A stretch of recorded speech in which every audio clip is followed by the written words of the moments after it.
ಬಾಗಲಕೋಟೆ ನವನಗರದಲ್ಲಿರುವ ಜಿಲ್ಲಾಡಳಿತ ಭವನದ ಮುಂದೆ ಪ್ರಸಕ್ತ ಸಾಲಿನ ಕಬ್ಬಿನ ಬಾಕಿ ಬಿಲ್ ಪಾವತಿಸುವಂತೆ ಆಗ್ರಹಿಸಿ ಬಾಗಲಕೋಟೆಯಲ್ಲಿ ಕಬ್ಬು ಬೆಳೆಗಾರ ರೈತರು ಪ್ರತಿಭಟನೆ ನಡೆಸಿದರು.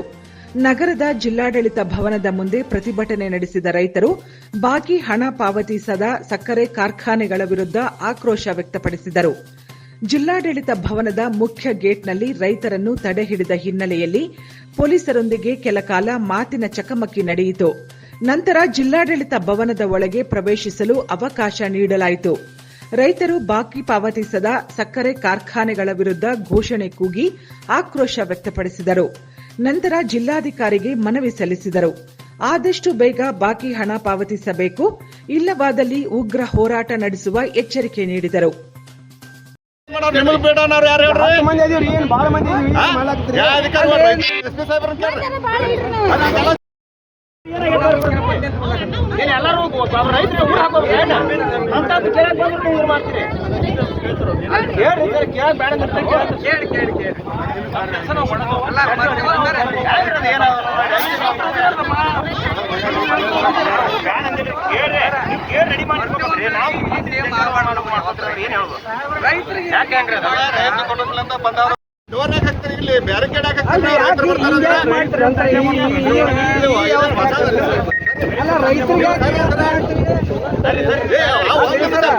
ರೈತರಿಗೆ ಹಾಕಿ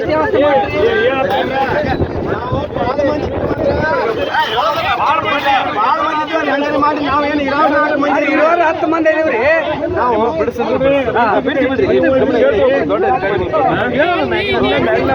ಏನ್ ಹೇಳ್ತೀರಿ?